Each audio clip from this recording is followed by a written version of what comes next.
Thenhipalam POCSO കേസിലെ ഇര അവരുടെ അമ്മയെയും അതോടൊപ്പം തന്നെ സഹോദരനെയും വാടക കൊടുക്കാത്തതിൻ്റെ പേരിൽ വീട്ടിൽ നിന്ന് ഇറക്കി വിട്ടിരിക്കുകയാണ്.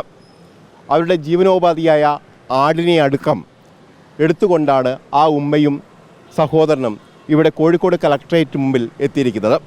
ഇപ്പോൾ സമയം ഏതാണ്ട് 5:30 അടുക്കുകയാണ്. കാരണം ഇവർക്ക് പോകാൻ മറ്റൊരു വഴി ഇനിയില്ല.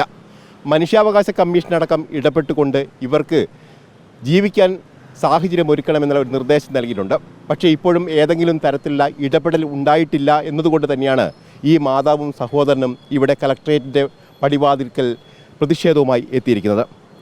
ഉമ്മ, എന്താണ് അടുത്ത നീക്കം? എനിക്ക് പോവാൻ വേറെ വീടൊന്നുമില്ല, സ്ഥലമില്ല, വീടില്ല.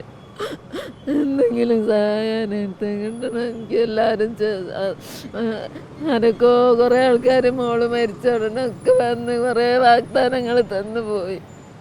അത് ചെയ്യാന്ന് പറഞ്ഞിട്ട് ഒന്നും ചെയ്തിട്ടുമില്ല. ഇപ്പം അവസാനം എന്നെ വീട്ടിൽ നിന്ന് വാടക കൊടുക്കാത്തതിൻ്റെ പേരിൽ കോടതിയിൽ നിന്ന് ആമീനും കുറേ പോലീസുകാരും വന്നു ഒഴിപ്പിച്ച് സാധനമൊക്കെ എടുത്ത് പുറത്തേക്ക് ഇട്ട് എനിക്ക് മോനും പോവാനൊരിടമില്ല. എന്ത് ചെയ്യണമെന്ന് എനിക്കറിയണില്ല. അങ്ങനത്തെ ഒരവസ്ഥയിലാണ്.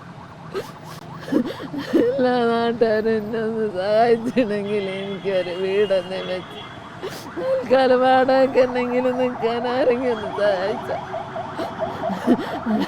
എന്ത് ചെയ്യണമെന്ന് പഠിച്ചവനോട് ഇങ്ങനെ പ്രാർത്ഥിക്കുകയാണ്. പഠിച്ചവനെ എന്തെങ്കിലും ഈ മലപ്പുറത്ത് ശിശുക്ഷേമ സമിതിയോട് താമസ സൗകര്യം ഒരുക്കണമെന്നൊക്കെ ഒരു ആവശ്യം, ഒരു നിർദ്ദേശം മനുഷ്യാവകാശ കമ്മീഷന്റെ ഭാഗത്തുണ്ടായിരുന്നു. ആരടുത്തൊന്നും ഒരു ഇതും കിട്ടിയിട്ടില്ല. എല്ലാവരോടും പറഞ്ഞു.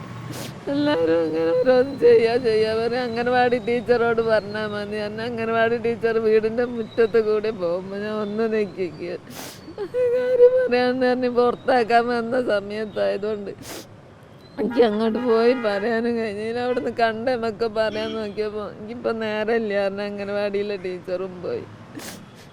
ആരോടാങ്ങി പറയേണ്ടത്? അവസാനത്താണെന്നുള്ള നിലയ്ക്ക് ഞാനിവിടെ വന്നതെങ്കിൽ ഇവിടെ നിന്ന് എന്തെങ്കിലും ഒരു തീരുമാനമായി കിട്ടാൻ. ഇവരുടെ നിസ്സഹായാവസ്ഥ നമുക്ക് മനസ്സിലാവുന്നുണ്ട്. കാരണം കയറിക്കടക്കാൻ വീടില്ല. അതോടൊപ്പം തന്നെ ഇതാ ഈ ഇരയുടെ സഹോദരൻ കൂടി നമുക്കുണ്ട്. മോനെ, എന്താണ് ചെയ്യുന്നത് ഇന്ന്? എന്താണ് ചെയ്യുന്നത്? ആരാണ് സഹായിക്കാനുള്ളത്? സഹായിക്കാൻ ആരുമില്ല. നമുക്ക് കുടുംബക്കാർ കളക്ടറോട് പറഞ്ഞിരുന്നോ? ഇല്ല. അല്ല, മറ്റേ വലിയ ഇതൊക്കെ പറഞ്ഞിരുന്നു. അവിടെ ആദ്യമൊക്കെ വന്നപ്പം വീടൊക്കെ ഇതാക്കി തരാമെന്നൊക്കെ പറഞ്ഞിട്ട് കുറേ ആൾക്കാർ വന്നിനി. ആരെ പേര് എന്നൊക്കെ അറിയില്ല. ആരൊക്കെ പറഞ്ഞിരുന്നു. പക്ഷെ ഒന്നും അതിൻ്റെതായിട്ടുള്ളതൊന്നും ഇല്ല. അപ്പോൾ വന്നിട്ട് പെട്ടെന്നാണ് ഇറങ്ങി പോരേണ്ടി വരുന്നത്. ഒരു വഴി മുന്നിലില്ല. ഇല്ല, വീട് ഇതൊന്നും നമുക്ക് സ്വന്തമായിട്ടില്ല. സ്ഥലവും കാര്യങ്ങളൊന്നും ഇല്ല.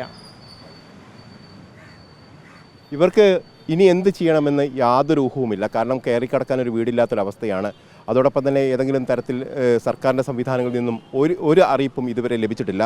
മനുഷ്യാവകാശ പ്രവർത്തകനായ നൗഷാദ് തെക്കേൽ കൂടി ചേരുന്നുണ്ട്. എന്താണ് ഇന്ന് രാത്രി ഇവരെന്താണ് ചെയ്യുക? തീർച്ചയായിട്ടും ഇവരൊക്കെ ഏതെങ്കിലും ഒരു സംവിധാനം ഒരുക്കാൻ വേണ്ടി ഞങ്ങൾ ശ്രമിച്ചുകൊണ്ടിരിക്കുകയാണ്. ഒരു 2 മനുഷ്യജീവനാണ്, പിന്നെ കുറേ ആടുകളും ഉണ്ട്. എന്തിനായാലും ബഹുമാനപ്പെട്ട മനുഷ്യാവകാശ കമ്മീഷൻ്റെ ഒക്കെ നിരവധി ഉത്തരവുകൾ ഉണ്ടായിട്ടും അവർക്കൊക്കെ മറുപടി കൊടുക്കുന്നത് ആവശ്യമായ സാഹചര്യങ്ങൾ ഒരുക്കുമെന്നാണ് ഭരണകൂടങ്ങൾ മറുപടിയായിട്ട് കൊടുക്കുന്നത്. പക്ഷേ ഇതുവരെ ഇവർക്ക് ഒരു സാഹചര്യവും ഒരു സൗകര്യവും ഉണ്ടാക്കി കൊടുക്കാൻ ആരും തന്നെ മുന്നിട്ടിറങ്ങിയിട്ടില്ല എന്നുള്ളത് വളരെ ദുഃഖകരമാണ്. തീർച്ചയായിട്ടും ഇവരുടെ പ്രയാസത്തിൽ ഗവൺമെൻറ് അടിയന്തരമായിട്ട് ഇടപെടണമെന്നാണ് എനിക്ക് പറയാനുള്ളത്. 3 വർഷം മുമ്പാണ് ബഹുമാനപ്പെട്ട ബാലാവകാശ കമ്മീഷൻ ചെയർമാൻ ഈ പെൺകുട്ടി ആത്മഹത്യ ചെയ്തതോടനുബന്ധിച്ച് ആ വീട്ടിൽ വന്നപ്പോൾ ഇവർക്ക് വീടുണ്ടാക്കാൻ വേണ്ടി ആവശ്യമായ സഹായം ചെയ്യാൻ സർക്കാരിലേക്ക് ശുപാർശ ചെയ്യുമെന്ന് പറഞ്ഞതാണ്. അതിലൊന്നും ഒരു നടപടി ഇതുവരെ ഉണ്ടായിട്ടില്ല.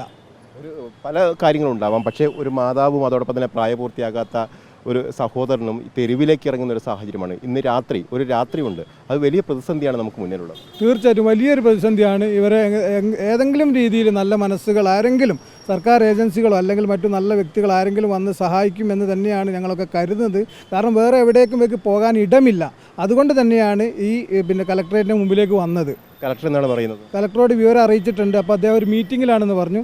ADM ഒരു മീറ്റിങ്ങിലാണെന്ന് പറഞ്ഞു. പക്ഷേ അവരെ വിവരം അറിയിക്കാമെന്ന് ബന്ധപ്പെട്ട ഉദ്യോഗസ്ഥർ പറഞ്ഞിട്ടുണ്ട്. ഏതായാലും സർക്കാർ സംവിധാനങ്ങളിൽ നിന്നും യാതൊന്നും ഇതുവരെ ഒരു ഉറപ്പും ഇതുവരെ ലഭ്യമായിട്ടില്ല. ഇന്ന് രാത്രി ഇവരെ എങ്ങോട്ട് കൊണ്ടുപോകുമെന്നും പോലും അറിയാതെയാണ് മനുഷ്യാവകാശ പ്രവർത്തകരൊക്കെ മുന്നോട്ട് പോകുന്നത്. ഏതായാലും ഏതാണ്ട് 6 മണിയോട് അടുക്കുന്ന ഒരു ഘട്ടത്തിൽ പോലും ഇവർക്ക് താമസിക്കാൻ ഒരു കൂര ഇതുവരെ കണ്ടെത്താൻ കഴിഞ്ഞിട്ടില്ല എന്നുള്ളതാണ് മനുഷ്യാവകാശ പ്രവർത്തകർ പറയുന്നത്. അതുകൊണ്ട് തന്നെ ഇന്ന് രാത്രി ഇവിടെ കഴിയേണ്ടി വരുമോ എന്നുള്ള ഒരു ഭയപ്പാട് കൂടി ഈ കുടുംബത്തിനുണ്ട് താനും. ഏതായാലും ഇവർക്കൊപ്പം മകനുണ്ട്, അതോടൊപ്പം തന്നെ 2 ആടും ഒരു ആട്ടിൻ കുഞ്ഞുമാണ് ഇവർക്കൊപ്പം ഉള്ളത്. ഈ കളക്ട്രേറ്റ് മുമ്പിലാണുള്ളത്.